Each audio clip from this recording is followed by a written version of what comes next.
G'day, ladies and gentlemen. Welcome back to SuperCoach Edge, and of course the next edition of Team Talk. This is Damo's Team Talk, of course, and we are coming out of round 2, and it was an interesting round because heading into the round, as we all know, there was a popular player who was kind of positioned in most people's flex position, and also in mine, that was surprisingly omitted from their side. So that was one thing that the conundrum that I had to sort of work out and navigate heading into round 2. So with that, let us jump in and check out our team and how we went in round 2.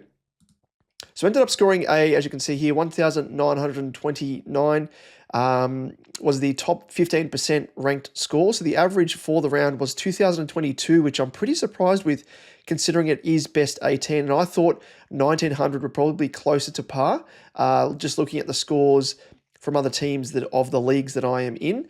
So that was interesting. But with that, I still went up in rank and went up to the tune of 12,382 spots to now sit 23,740. So obviously not where we want to be as yet. But in a moment, I'll just show you and give you perspective as to, the reasons why you shouldn't be freaking out as yet at this stage, because we are still only 2 rounds into the season. Of course, the SuperCoach season proper, not counting the opening round, of course. Actually, you know what? We will have a look at that now as to what I'm referring to here. So my total score so far is 4,043 points I have accrued.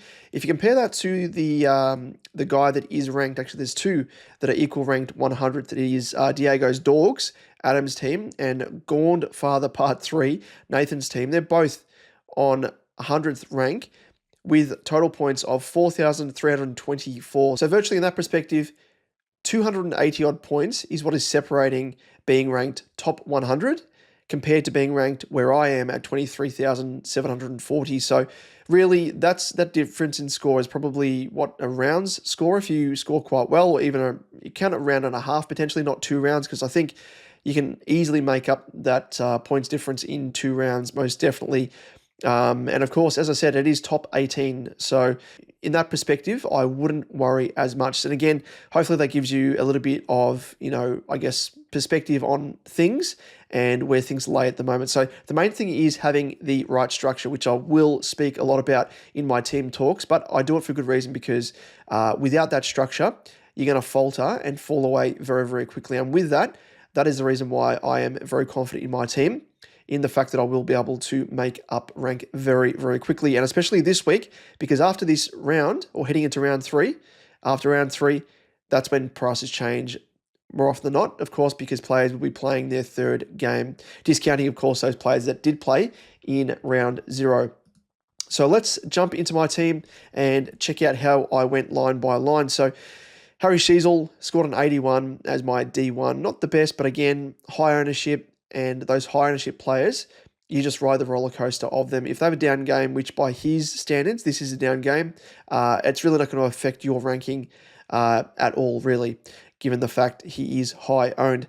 Now, Max Holmes scored a 91 in the context of the fact that he was tagged for a majority of the match. I'm actually quite happy with that score because if that to me is his floor, I would be very, very happy for the remainder of the season knowing that, because, he's going to attract some attention from opposition teams across various stages, but just the fact that he has, jumped this hurdle so early on in the season gives me confidence in him being a potential top 6 finisher when it comes to defenders. Moving on to Matt Roberts in my D3, again, revelation thus far. 115, and I will tip the old cap to Liam, of course, my co-host, because he was very, very bullish on him compared to the other player that I was bullish on in defence, which I'll jump to now in Harry Perryman. 57 he scored. Again, he was asked to play a very, very negating role and just not conducive for SuperCoach scoring.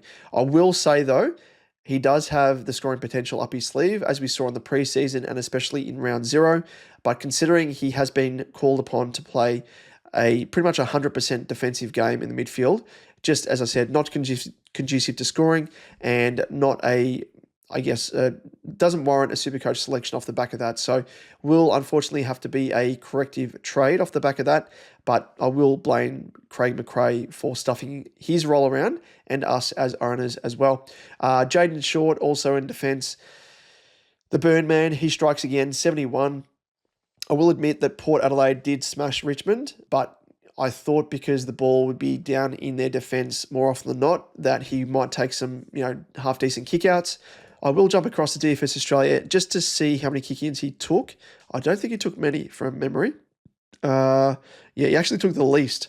So Ben Miller actually took 8, Nick Vlaston 3, and Tom Brown 2, and Jaden Short just the 1, which is a far cry from round 1, where Jaden Short had the most by 2 to the next best, which was Vlaston. So very disappointing there, but I'll have to consider him potentially as a trade out, a corrective trade. Keeping in mind as well that the Tigers, they face St Kilda in round 3, which, as we know, St Kilda do give up a fair few points to opposition defenders, just because of the fact that they allow the opposition defence to bomb the ball or pass the ball back and forth, switch the play, all that sort of stuff. So I will factor that in to a potential keep on Jaden Short. But again, the Burn Man, he strikes again. Moving on to Luke Traynor, who was the rookie on field that I chose. Slim pickings here because it was either between him or Zach Reid, because Ben Patton was dropped as I expected him to be. Traynor scored 12 points less than the other option in Reid, and again, both weren't good scores. And I guess just highlights here the need and the urgent need to get these rookies off field. And I'm glad that I went, a defender deeper than I normally would compared to previous seasons going 5 deep.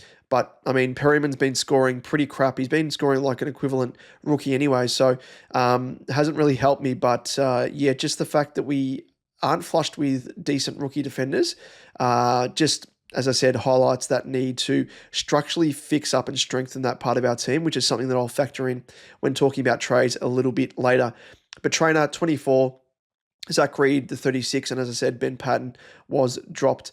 We'll mention as well that heading into round 3, that Sydney and Collingwood have the bye, and in terms of the defence, it means that if Patton were to play, he wouldn't play because of the bye, likewise Matt Roberts and Perryman.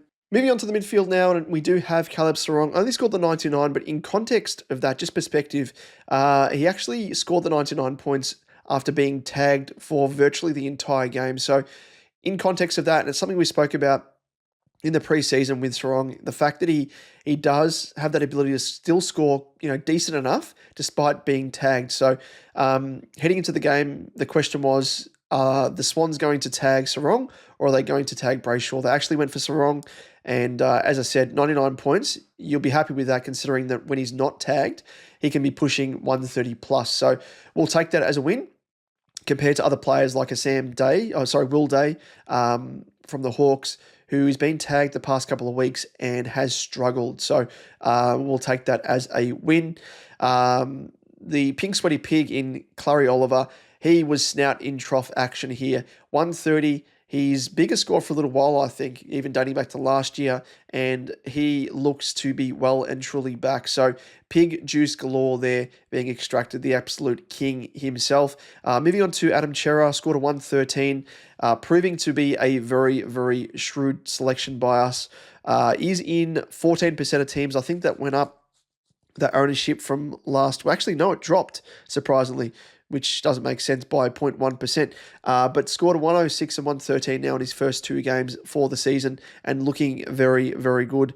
So incredible, the fact that the value that we were given with him is very, very decent. Had 28 disposals, 2 marks, 5 tackles, and 1 free kick and a goal as well. So, as I said, a really, really good selection.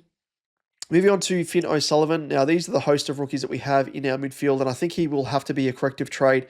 And I'm kicking myself because I should have followed my gut with O'Sullivan. Didn't think he was going to be much of a Supercoach scorer, low possession getter, all that sort of stuff, as we know, but just not really having the impact that we thought he would, or at least, that he has shown in under 18 champs level. So 42 would, I think, put him in the category of a potential correction trade, especially considering that he is a higher priced rookie priced at 199K. Next up, we have O'Driscoll, and again, another rookie here that I think is a very, very good, successful pick thus far.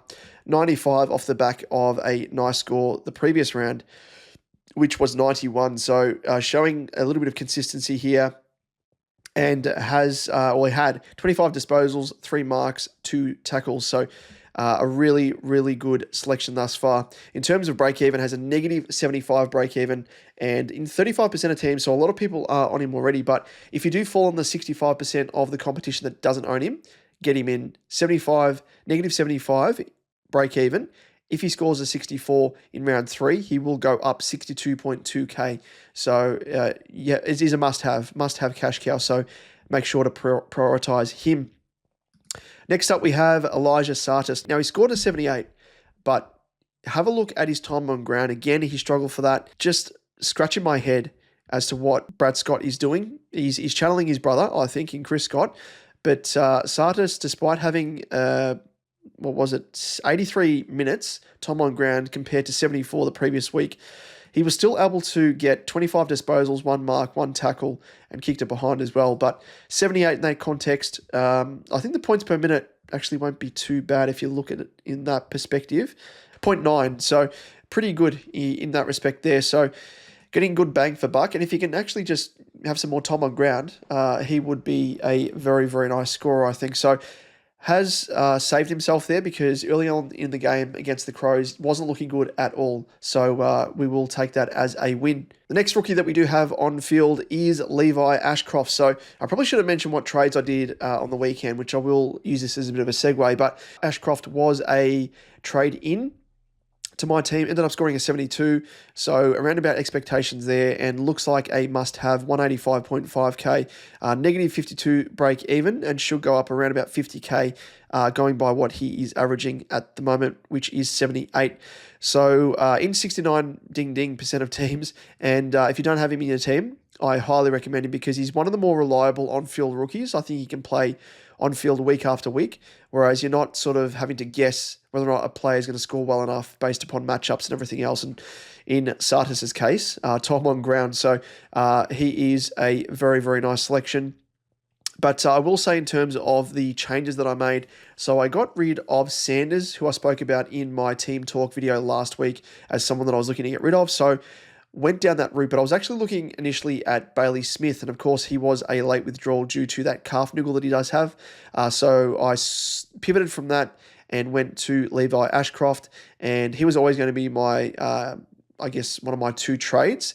But the other trade I wasn't expecting to make, but it did come off the back of team sheets, or the team selections and omissions. And as we saw, Flynn, he was not in like Flynn, he was out.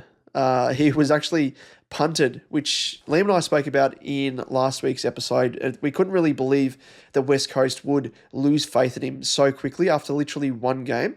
But as it turns out, it happened. So just very, very strange. And again, against a really tough matchup in Wits. But who knows? It's just, I think off the back of that, I was like, well, if West Coast don't have confidence after 1 game, you don't want to be having to worry about that from week to week. And we saw that with Jordan Sweet last year. And it's not something that I wanted to go through again. So begrudgingly, I had to bid farewell to Flynn. And the upside here is actually it's given me a fair bit of cash, because I traded him down to Xavier Lindsay, who was someone that I was keen on getting either, coming out of round 1 or, now coming out of round 2. And I thought, you know what? I liked what I saw, the way he moves, his role, his positioning. He's able to get his hands on the pill quite easily. So I'll bite the bullet and bring him in early. And I'm glad that I did, because he scored a 78, Xavier Lindsay. So he was my flex man, replacing Flynn. Moving on to the last midfielder on field, it is Nevitt. Scored a 58, not as good as what he scored in round 1, but we will take that, considering that his break-even is a negative 56. And as I said with Lindsay as well, Xavier Lindsay, he's got a negative 75 break-even, so he is also a must-have. On the bench was Callahan, of course, on the bye. Elijah Hewitt scored a 58, which is okay. I think he's kind of having his minutes and time on ground dialed up. So That will get better over time, I expect. So has a negative 41 break even now and will make some very nice cash. And also on the bench was Camperelli, scored a 52, has a negative 44 break even now. So another cash cow that I'm glad I have, of course, from my own mob in the baggers. Shifting to the rucks now, and Cherry, he actually did a number on Maxi Gawn. It was almost a passing of the baton, a changing of the guard here, because Cherry absolutely outplayed him, not in just Supercoach sense, but also in normal football sense, and happy with that. 136. Looking at that troll that made the comment on one of our previous videos of me unveiling my team, saying no Gorn, ha ha ha ha ha, with a laughing emoji. Well, I much prefer Cherry. So there we go. But it, of course, is only 1 week. But if you are a Gorn owner, do not freak out. Don't trade out Gorn off the back of 1 week, please. I know you're not that silly, but there are inexperienced coaches out there which may think, well, I'll get rid of him because he's had a bad game. So don't think about doing that. Gorn is a gun.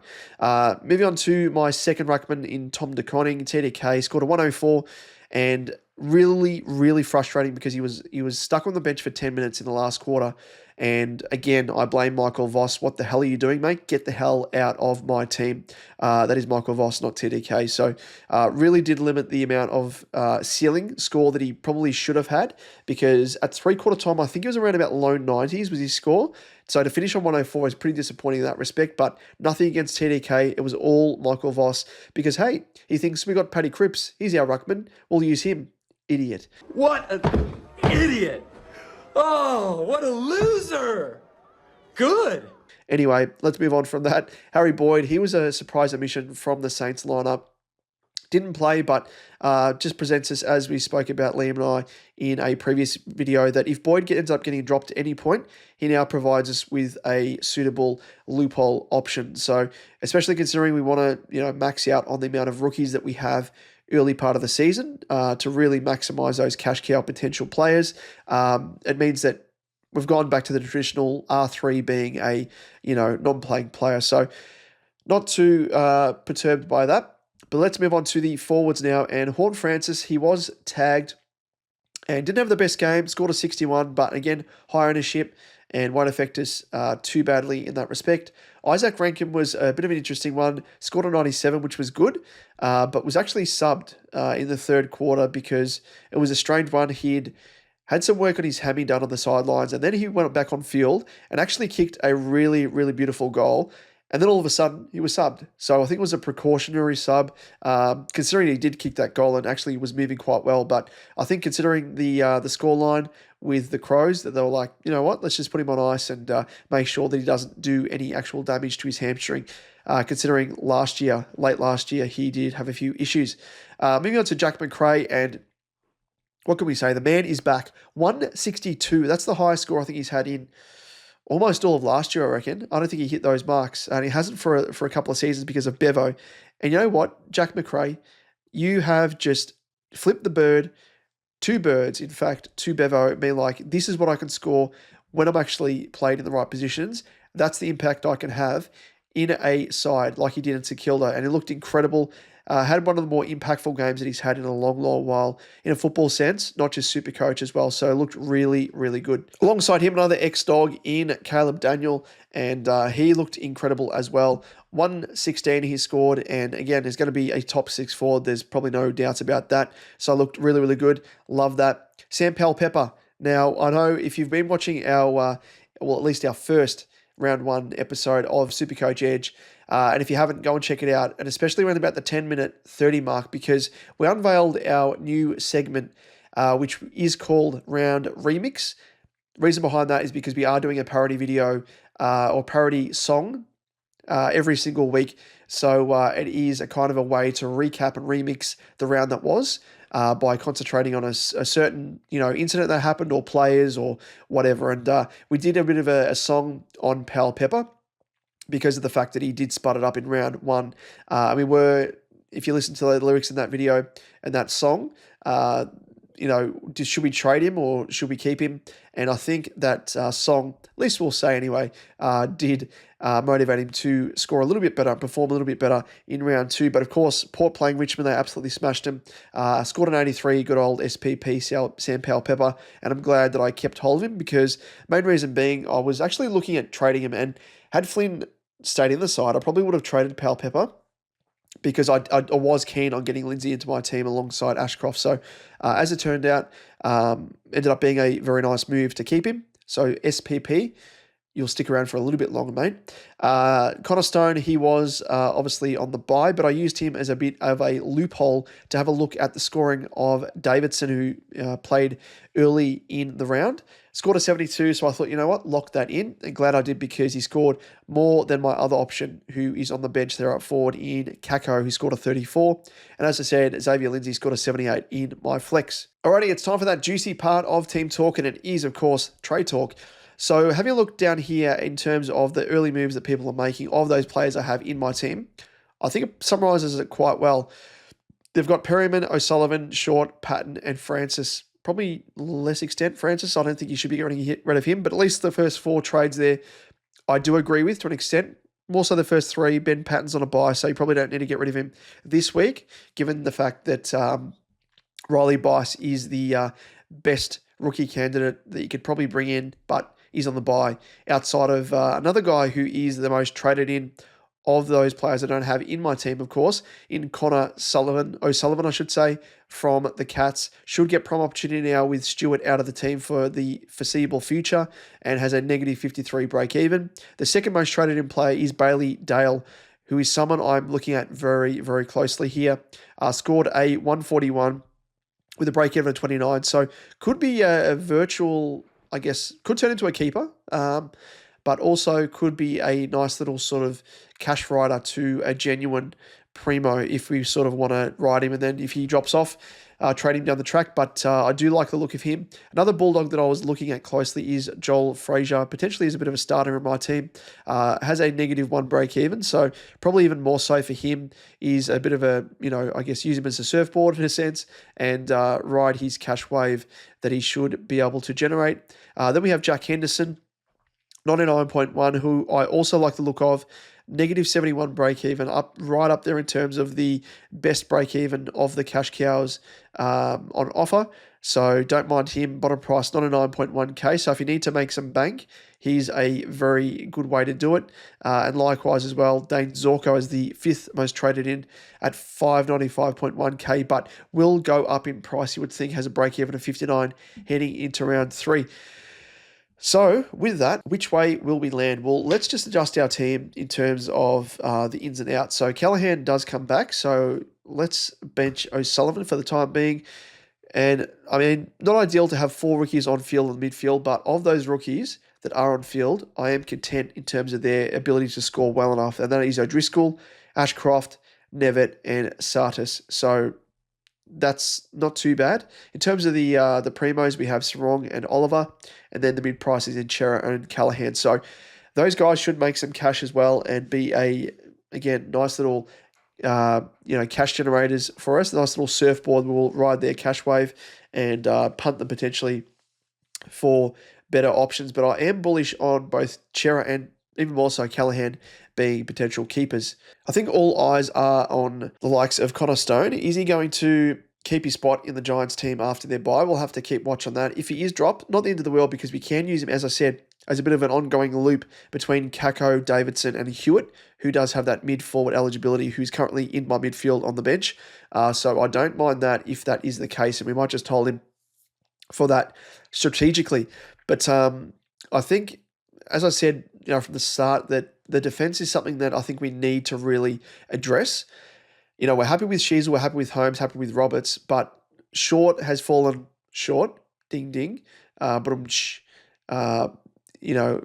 the pun, but Perryman is someone that we need to fix. And I think this D6 is a bit of an issue, but we might have to persist with it for at least another week, maybe 2 weeks beyond that. But there is a prime opportunity here for us to fix our team because we do have 311.1k off the back of the fact that Bailey Smith went out injured and he was the one player that we're pouring money into to get into our team. So I think it's a bit of a blessing in disguise here because what we can do here is trade out, obviously, Perryman.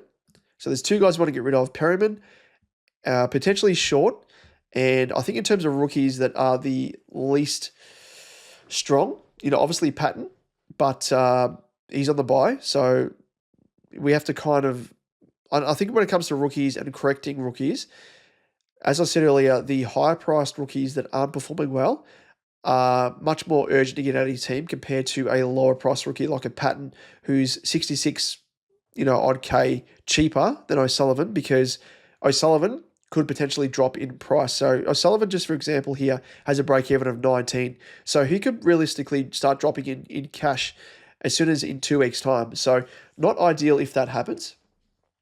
So O'Sullivan, I think, will have to make way. You could probably say Kako to an extent as well, like 149.5K, but just the fact that he does have that DPP does allow, a bit of flexibility there, especially with a switch with Hewitt. So I think he'll have a stay of execution there. Lindsay as well, he's in our flex, and we could, use that to our advantage here in terms of our trades and the moves that we will make. So, Kako, he's going to be a slow burn, but O'Sullivan is definitely going to be one of those outs. And Short, I think we might have to bite the bullet. I am not against holding him for at least another week, but his break-even Short is 94. So, he could potentially start losing cash after this round, which isn't ideal. So I think we might get out of him now before that happens and run the risk of that potentially occurring. So Jaden Short in the gun, and O'Sullivan is another. So we will activate that boost. We didn't use it in round 1, which we have been doing in recent seasons. And the two guys that I'm eyeing off. So I am keen to get Zorko into my team. If we look at it in terms of ownership, Zorko is 15.1%, which is probably not as high as what I thought it would be, but we're talking about primos. He's probably the highest owned primo. I think he is actually, yeah, even more so than Whitfield. So, and the likes of Houston, Clark, all that sort of stuff. So we could potentially go for Clark, maybe 563.7K, but I think with Dane Zorko, even though he's more expensive, 136, he's, I think, not sharing any sort of role in defence compared to Clark, who's kind of sharing it with Lukey Ryan. So they kind of can seagull off each other and kind of sap points from each other, which isn't good. Whereas I think Zorko's got Wilmot and the like, and, I think I'm more confident in Dane Zorko. So we will click on him, and only leaves us with 565.7K for the next player. So in terms of that respect, we can get in De Koning. But again, Sam De Koning, I'm expecting him to actually go back to defence. Maybe not full time, but I do think that he will be sharing between potentially, going back to defence and, pitch into the ruck. And unless he's a 100% ruck, I'm not confident on him. The other thing with De Koning is the fact that I think his fixture is quite difficult coming up. Let's just have a quick look at that. So they've got Brisbane in round 3, which isn't good, obviously. They've got Melbourne, which, at their home ground, so yes, maybe. But again, faces Maxi Gawn, if we're talking about him in the ruck. Faces Riley O'Brien in round 5, interstate. Then faces Meek in round 6. And then De Koning, his brother, in round 7. Who else we got? Darcy Cameron in round 8. And the Briglet, if he should be back by then in round 9. So I think he's going to have a little bit of a tough run in the ruck if he does persist in there anyway. But I do think he will be switched back potentially without Stewart there. They will need a bit more experience, which he can provide compared to the other youngster, Sullivan. I just don't think he will provide enough stability down there to rely upon him. So I do expect SDK to shift back to defence. So I don't want to be going for him now, unfortunately, because I did like the look of him. Can't go for Ollie Bice because he's on the bye, of course. We could go for Lockie Whitfield, but I prefer, as I said, Zorko. Joel Frazier is probably the only other guy that I'd be keen on in terms of value options, like 370.4K, scored 100, but was actually scoring quite poorly up until, I think it was the last quarter. He kicked a goal and really came to life. But yeah, I mean, you don't want to be relying on a guy to do a bulk of his scoring off one quarter. So in that respect, I think I will bypass Joel Frazier. Good luck to those people that jump on him because he could be a very nice option. I was looking at him in the preseason for my starting team. Didn't end up doing it. I thought it was maybe too much of a risk in terms of the role and the fact that he is coached by Bevo, of course. But yep, that's kind of my thoughts around that. There is Sicily as well, but again, he's been shifted between forward and defence, and Not something I want to be jumping on the roller coaster for. Jack Sinclair I do like, but limited preparation with the preseason does scare me, and that's virtually it. So that leaves me with only one option, and it's someone who did impress me from the Bulldogs as well, who I spoke about as one of the trading options of those people that are trading him in, and it is the man himself. I'll have to search his name because he's not coming up because his ownership. Actually, if we search by ownership, let's have a quick look because I'd be intrigued to see what he is. I think he's going to be quite low. Yes, he's only 1.8% of teams, but I do expect that to rise. Scored a 141 on the weekend, and it is Bailey Dale, 528.1k. Traditionally, not someone that I would be keen on. Like, we speak about him every year where he's got sort of a limited ceiling. That's kind of the big Achilles heel of him. And he's consistent enough, but his floor can fluctuate. But I think from what we've seen this season especially, he looks really, really good because I think he's taking a bulk of kick-ins from what I can see, which he is. Yep. He had the most in round 1 by 1 kick. And then also in round 2 against the Pies, he had 3 more kick-ins compared to Bramble. So he's getting the lion's share of kick-ins, which is only a good thing. And he does have a break-even to 29 now, so will no doubt go up in price, you would think. So the time to jump on him is now, whilst his price is still the same. So averaging 134 across his first 2 games, considering he scored 127 in round 1 against North and then the 141 against Collingwood. So he is someone that I can afford. So those will be the 2 trades before I think about the boost, which I will use, of course. But considering I am using one of the trades on bringing in a primo in Zorko, and then the other one bringing in a relative primo in Bailey Dale, I think I need to use the third trade, the boost, on a rookie correction. So I could potentially just use these 2 trades and be done with it, but I think we need to, as I said, bring in another cash cow and rookie correct, which I think is probably most important. So if you are finding yourself that your team is lacking for decent cash cows, prioritize that before trying to, get in or reach for primos and stuff. Because again, we're playing with the same salary cap that we had going into the season, apart from potentially those players that have fluctuated in price that played in round 0. For example, Perryman, who dropped around about 10k. But by and large, we are playing with the same, play money, I guess, if you want to call it that, that we had heading into the season. So I've just shifted things around in terms of my structure, and what it's allowed me to do is strengthen my defense. So I've, been able to target Zorko, who is someone that I wanted in my starting team, been able to get both him and my other option in Holmes. So I'm happy with that regard there. And then also short as well. I think, as I said, if you want to take a gamble on him, fair enough, do it, but not for me. I'm cashing out and going for Ballydale, who is, 86k more expensive, but his output and role that he's got is something that I thought Shaw would have for Richmond. But, playing in a team that's struggling, I think is going to mean that his scoring does fluctuate, and he does have high standard deviation from week to week in Jaden Short there.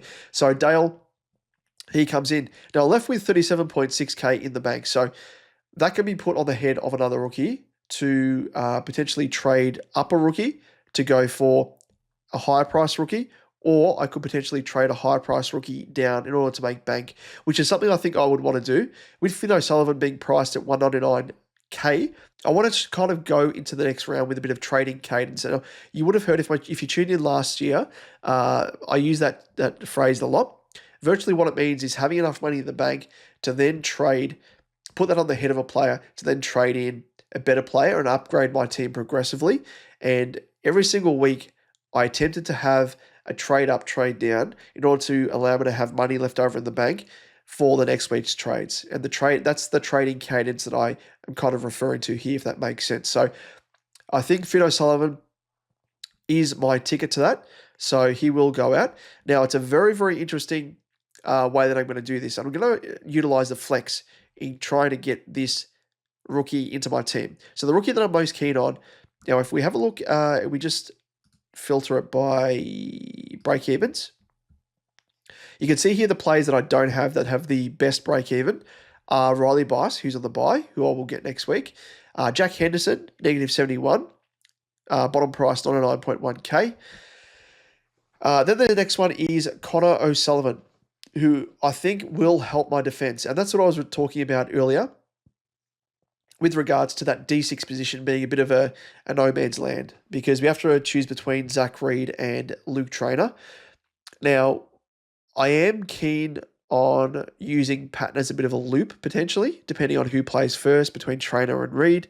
But I think at the end of the day, I am keen more than anything to do a bit of DPP switching and, as I said, cash in O'Sullivan, because O'Sullivan, he has that break even of 19. You could potentially hold him for another week compared to Patton, who should be out of my team, I think, next week for Bice. But I think Bice will come in, just thinking forward, will come in courtesy of Trainer, I think, because Trainer does look to be that player that's going to be scoring well enough to be, I'll justify having him as a cash cow or cash generator. So I do think Zach Reed does have the ability to have a bit of a spike game, whereas I think Luke Trainer, especially playing for Richmond, will struggle for that more often than not. So Connor O'Sullivan from the Cats is someone that I want to get into my team. So in order to do this, it's probably easier if you're listening to me on the your audio podcast. Jump over to YouTube just so visually you can see what I'm doing here. But this is how the flex comes in handy. So if I use this as an example here, and I will explain it, Finn O'Sullivan, click the trade button on him. Because Xavier Lindsay is in my flex position as a mid, I can switch him into Finn O'Sullivan's spot in the midfield. Then it opens up that spot in the flex. What I can do here is trade O'Sullivan, who's obviously now shifted to the flex position, to Connor O'Sullivan. And that leaves me with 87.9k. So that's the money that I could use for next week and put that on the head of a player to potentially make an upgrade, or maybe even do a rookie correction if need be, if I need to put a little bit of money on a player to then get in a higher priced rookie. Now, I guess the question is, like, do you go for more than one rookie correction? Yes, you can. And I think that's probably, as I said, what I would be prioritizing, depending on the number of quality cash cows that you do have. Across the field, I'm pretty content with my cash cows. So I think it's more justified in my case to go for a primo in Zorko because it pretty much guarantees me an extra primo early into my team, courtesy of Perryman. And then short is kind of like a bridge to Bailey Dale, who I probably don't see as a definitive top 6 defender, who he could pretty much become one, but I do see him as kind of like a top 7, top 8 potentially defender, but does have that that potential to step into the top 6. So I do like that, the fact that he will be able to make money and is a better scorer more often than not compared to Jaden Short, who just doesn't have that role or scoring ability anymore, especially in that struggling Richmond outfit. So there's that. And then, of course, just changing the O'Sullivan boys. It's Finn O'Sullivan out and the Connor O'Sullivan from the Cats in. So, again, that's given me 51k, roughly 50k to put in my bank. So I am all for that. And we'll assess next week with Patton. As we said, what we can do is we can switch potentially Patton into the flex and then, or a trainer or a read and go about things that way and work out who's going to play on field. But because we have Patton, we've also got Roberts as well, who he's not going to play. So we probably will, in that sense, have to play a Zach Reed or a trainer along with Connor O'Sullivan. But I am keen on O'Sullivan being on field. So at least that, helps the potential, the fact that I do have a spot opening up due to the bye that Matt Roberts is on. So I would need to play 2 rookies this week. And I think O'Sullivan does provide a little bit of surety in terms of scoring. I mean, limited sample size, of course, but has been scoring better than Trainer and Reed. So I am keen to get him in my team. Outside of him, I would be keen on Jack Henderson. If I went for Sullivan down to Jack Henderson, that would give me virtually almost 100k on the dot. I think it's 99.9k. Of course, Jack Henderson will go up in price, probably to the tune of around about 50 to 60k. But again, it's points on field that count, which is what I'm getting with Zorko and Dale. And I'll have to just, potentially purchase Jack Henderson at around about 150k or thereabouts, which in context would be around about the same starting price as what Xavier Lindsay was. So I will be able to make that correction trade, maybe courtesy of Kako or maybe even Patton. And of course, Riley Bice is someone that I'm looking at next week as well. So probably those two guys, just sort of projecting ahead, two guys that I would be keen on. Outside of that, I think I'll need to assess from there. But that's virtually it. Those are my trades. Perriman, Short, and Finn O'Sullivan out, with Dane Zorko, Dale, and O'Sullivan in. That is, of course, Connor O'Sullivan from the Cats. So let's complete those trades. Left with 87.9k in the bank. And things look a little bit rosier. So we will shift Matt Roberts into the flex. Actually, no, we will, in this case here, go Ben Patton into the flex, because what that allows us to do, because Patton is a defender forward, if we put him in the flex, it means that we can bring a Kako on field potentially, or even a Davidson, or even in this case here, Kako. If we put Kako on the flex, we can then switch on.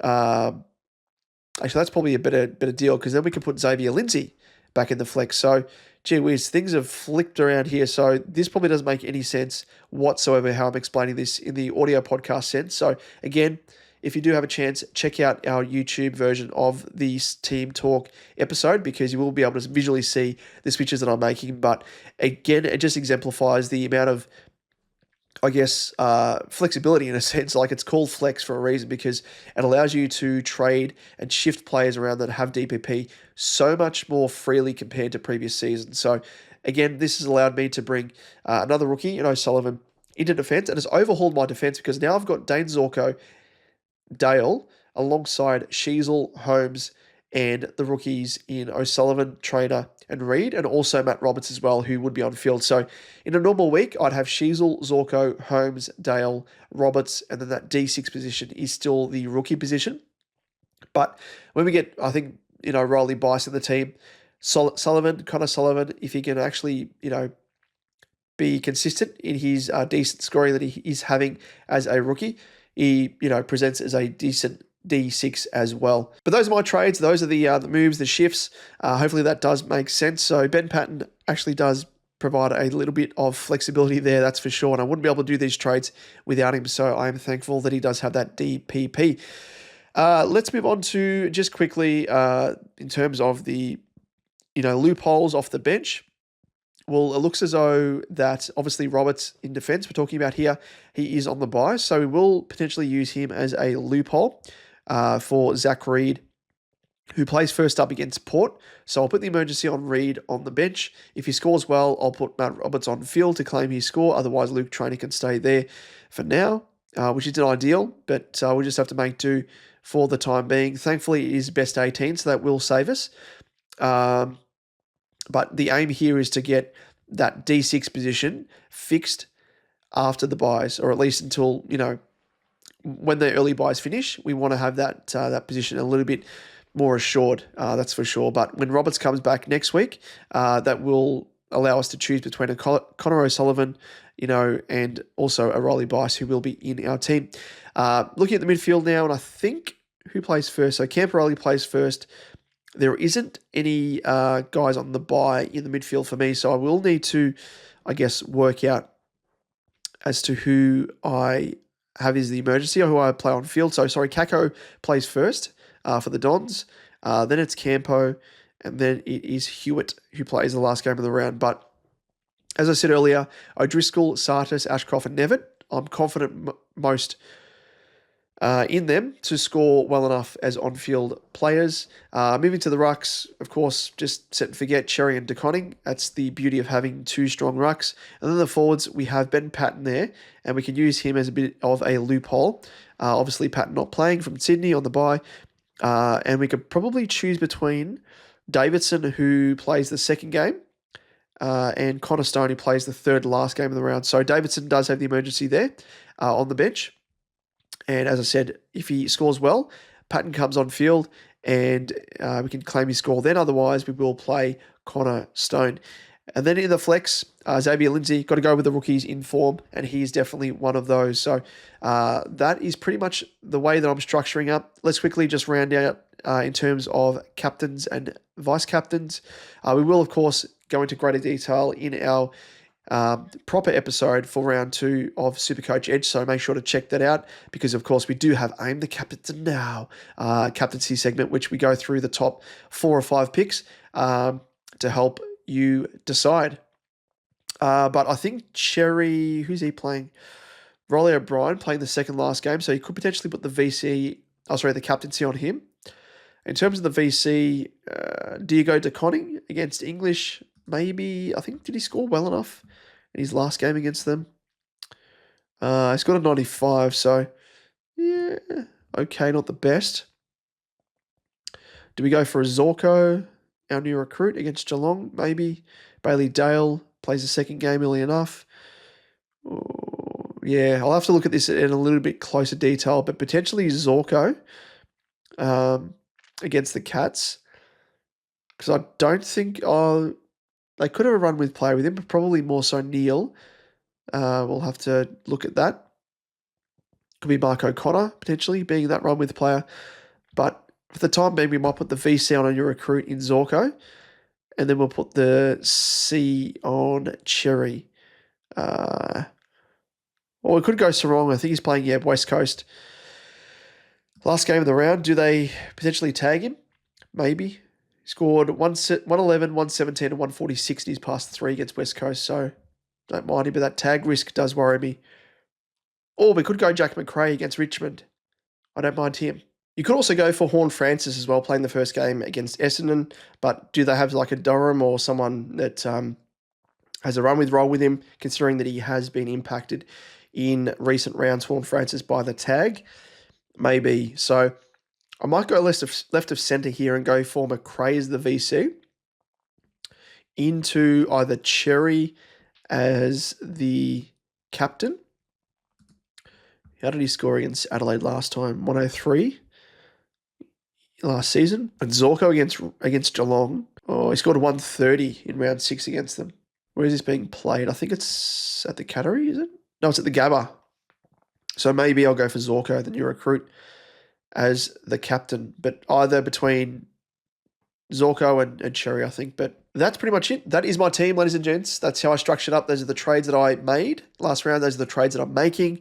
Of course, to round things out, as you can see on screen here, if you're watching us on YouTube, but if you are listening to the audio podcast, I will read it out, of course. I'm referring to the Supercoach Edge Open League code, which if you haven't joined our Open League as yet, it is free to do so, of course. It is 623082. So make sure to jump into that if you haven't already. And I think we will try and organise a bit of a top prize for the top ranked or top scoring player come the end of the season in the form of a Supercoach Edge or Supercoach Championship ring, I should say. But outside of that, that is it, ladies and gents. Hope you had a great round coming out of round 2. A bit better than me, but as I said, if you had another down week, I guess if you're still climbing the ranks, that's a good thing. And take that as a positive. As I said, there's only really 200 points separating, if you're around about my rank, between where I am and the top 100. So things can change really, really quickly. So keep that in mind. Aim of the game here is to structure up your team, get it perfection, get it all close to perfection before price changes, which will come by and large after this round. So I do implore you to use your boost. If you haven't already, use one of your boosts, use the 3 trades, fix your rookies, first and foremost, fix those failed mid-priced players in especially Perriman, or if you do have a Jaden Short, I'm kind of 50-50 on him, or at least for another week, given that he is facing St Kilda, who do give up points traditionally to opposition defenders. And then also, if you have a luxury, trade a Perriman up to a Zorko or to a Holmes potentially, or, whoever. But just, don't fret. Things will change very, very quickly in terms of after this week, because people are making trades, teams will differentiate, and it'll come down to who has the strongest structure, who has the best cash cows to make enough money to then, come upgrade season, will be in full swing and be able to target those better scoring players. So That's it, ladies and gents. Thanks as always for tuning in. Really do appreciate your company as always. You can always hit me up as well on Twitter at supercoach_edge or at DamoJ88. Don't forget, of course, to tune into our round 2 episode of Supercoach Edge with Liam and I, where we go through captains, best trades, and we have that really sexy new segment called Round Remix, where we do remix the round with a bit of a parody song. So check that out. Check out the Round 1 parody song if you haven't already, and it is quite enjoyable. And make sure to tune in for Round 2. But until then, we'll catch you in the next one. Cheers.